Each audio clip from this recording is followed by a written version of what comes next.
Episode 3714, Endless Love. Moms, it's time to rediscover, rejuvenate, and renew who you are in mind, body, and spirit. Welcome to Create Your Now, Your Best Selfie, the show to help you do just that. Here's your host, certified life coach, personal trainer, and nutritionist, Christiane Wargo. Happy day. I hope you're having a fabulous weekend. I cannot even believe that we are one day away from June of 2025. Take a deep breath. It's Relationship Builders. Come on. Who are you sleeping next to? Do you have endless love? For those of you who are brand new to Create Your Now, welcome to this incredible family. I'm so delighted of your presence. If you already haven't had the opportunity, you'll want to head on over to createyournow.com where you can learn more and sign up for the K.I.S.S newsletter, the Keep It Simple strategy, everyday solutions to live, love, and impact. Well, this episode is brought to you by AIM, inspiring connection and community. Okay, now I know you already know this, but who doesn't want to be loved? Who doesn't want to feel that feeling of, gosh, you know what? I just can't live without you. I feel like we should start singing all these old songs, endless love, I can't live without you. Yeah, on, right? But are you willing to put in the work to love deeper so you can experience endless love? It is summertime. And I think it's a great time for us to think, what can I do during this summer season of our life when it comes to our relationship? You see, marriage is a two-way street that requires both partners to join together in love to become better as a couple. And that means there's work to be done. That means you have to show up every single day, not just when you want to. You see, endless love isn't just about the feeling of being loved, but about actively participating in growing and nurturing the relationship. That means it's the good and bad times and even the ugly ones. So here's my question for you. How does your marriage work for you now? Are you just going through the motions and keeping it so-so? It's like, yeah, we're just kind of loading the truck here. We just keep doing the same thing. Nothing's really happening. Or are you really working towards something? I can tell you for us, it's been important in our marriage, especially after our tornado of life, where he came and said, that's it. I've fallen out of love. I'm like, really? What? I've done everything for you? The details don't matter, but what matters is what we did going forward. And at the point that we decided we wanted to be in it together, to win together, to grow as a family, to grow as a couple, we became better together. But you see, we both had to be on board. We both had to make some compromises. We both had to show compassion. We both had to extend forgiveness. It took both parties. Yes, it always takes one to start, but it does take two to finish. Growing deeper in love requires action. You can't keep doing what you're doing if you want to be stretched and reach a deeper and more committed level of love. Because if that's the case, you would be getting deeper and more closer. Meaning, and it's hard to put in words actually, as I was writing this out, I was like, what is deeper love? How do you describe that? It's truly that you're literally sewn to the hip, like you are together. Even when you're not together, you're together. You just can finish each other's sentences. You know what you want. You know their patterns. You know them literally inside and out, upside and down, all their quirks, all their wonderful traits, all their gifts and talents, and then everything else that drives you crazy about them. Even those things that make you mad, but it's a madness for a moment, not for a day or two or three. Because you look, you laugh about it, and you move on. Why? Because you've matured. You have more wisdom. But that deeper love takes a commitment level of saying, I'm willing to put the work in. Now, you also have to think that the length of time you've been married and the experiences you've had along the way certainly affect your marriage. So regardless, if you desire endless love, you must commit. That is your K.I.S.S to Keep It Simple strategy. Make your commitment. You've got to make your commitment to each other.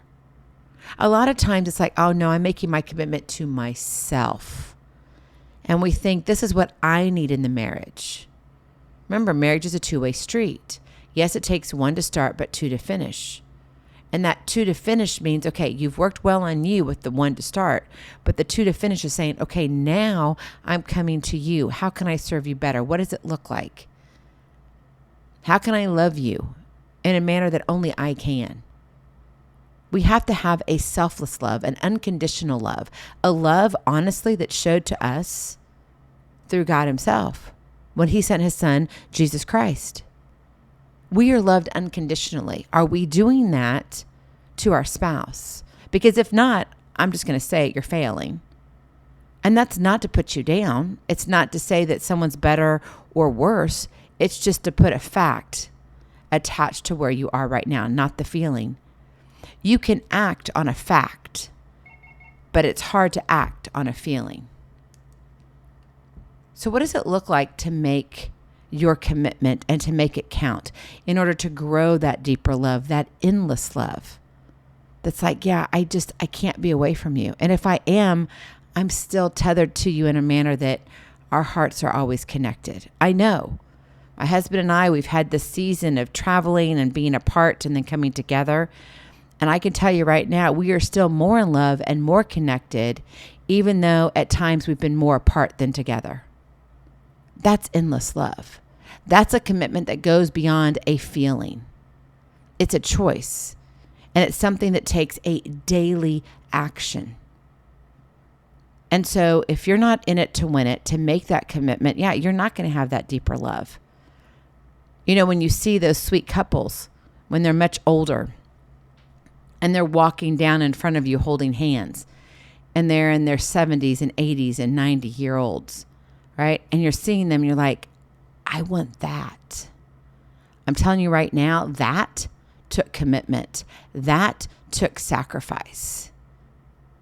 That in which you saw was selfless, was unconditional. But unfortunately, because of the world of which we live, as in easy technology, where we don't have to take a lot of effort, you know, you just can't call Uber and say, can you send me over something for extra love? It doesn't work that way. I mean, I guess you could do some things, but then that would be for a whole nother episode, right? We would not be having this conversation because it's delivering something else. Okay. Yeah. We don't want to go down that road. Uber can't deliver love.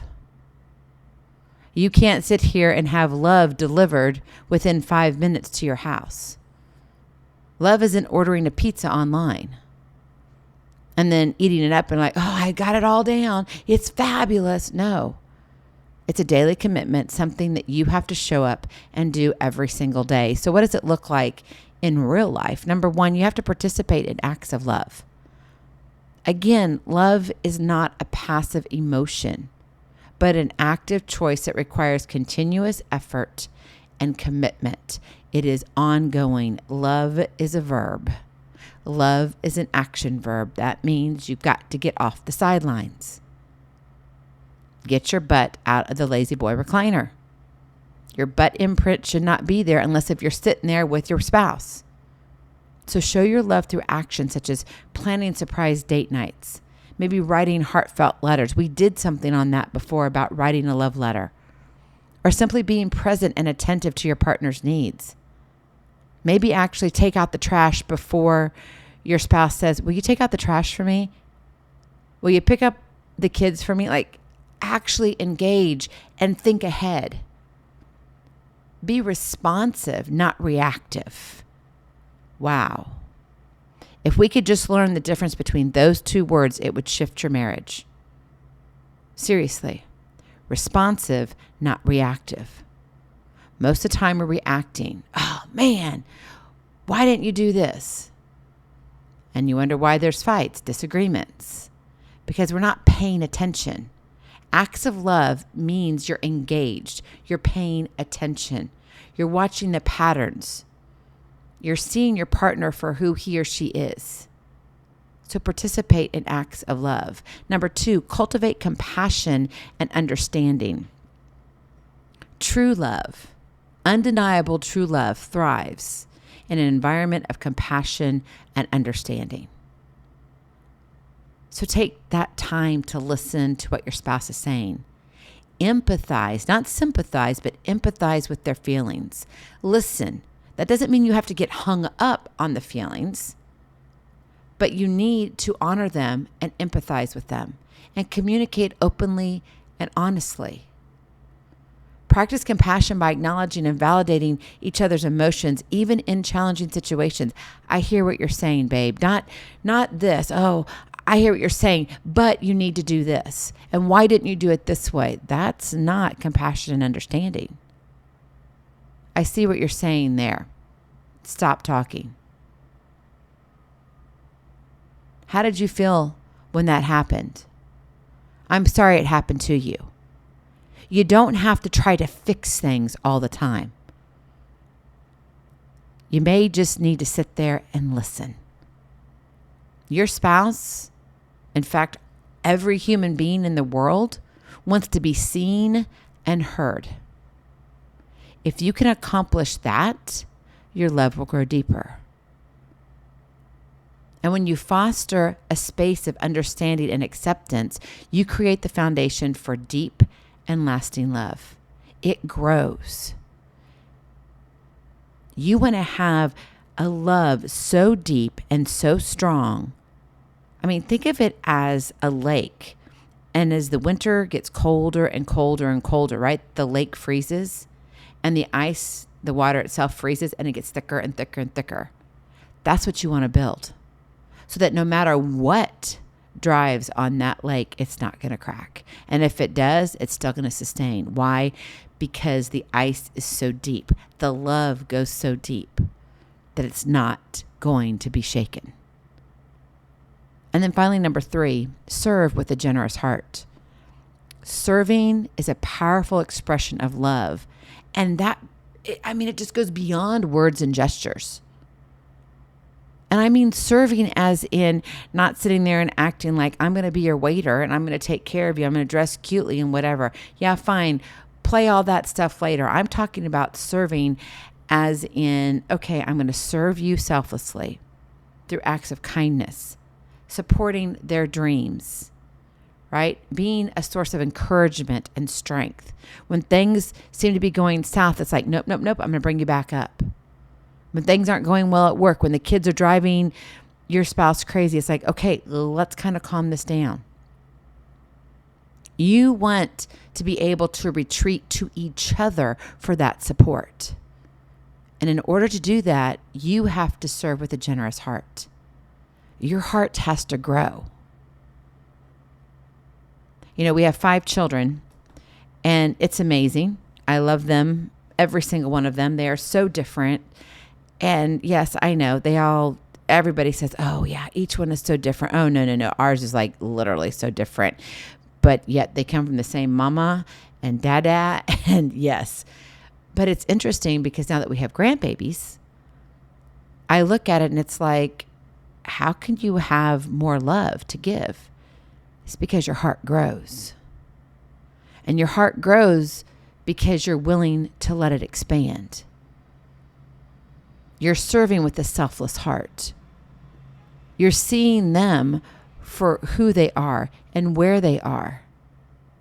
Whether it's your own children, your grandchildren, family members, even friends that you consider family, colleagues. It's like, how can I continue to love? How can I continue to serve the way I do?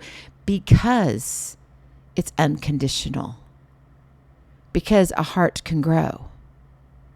But if you're one who is stingy and quite frankly is a jerk, and you're selfish and you're an egotistical person who just says it's all about me, I got to put a question mark there and saying you wonder why you're having problems in your marriage. It takes 1 to start and 2 to finish. Endless love is not a destination, but a journey of growth, of self-discovery, a commitment to saying, you know what? I want our hearts to grow bigger and better together. And by actively participating and cultivating that compassion and serving with a generous heart, you can deepen your love and make a lasting commitment to each other. Why not start this summertime? Why not go above and beyond? This is a great season. It's a shorter season. And if you have younger kids who are in elementary, middle, or high school, or even you have some college students that are hanging around still with you, which is fabulous. We still have a few of those. Then you can sit there and focus on this one thing. Make this your focus for this season. And say, how can we have our hearts grow stronger together? Love is indeed an action verb. So let your actions speak volumes of the endless love you have for your sweetheart. Allow that to just be pumped up, literally. Let your heart beat for your spouse. Because let me tell you, when you do that, that is when you'll have endless love. Go in peace. Be present. Be incredible. Be you. I love you so very much. I cannot wait to see you on the other side. Blessings, hugs, and lots and lots of love. We'll talk to you real soon. Have a beautiful, blessed day. Bye-bye. Feeling inspired, ready to train for life and love your journey? Visit createyournow.com for more incredible resources to help you along the way. We'll see you next time on Create Your Now, Your Best Selfie. And remember, always be sure you consult your physician before beginning any health and fitness plan.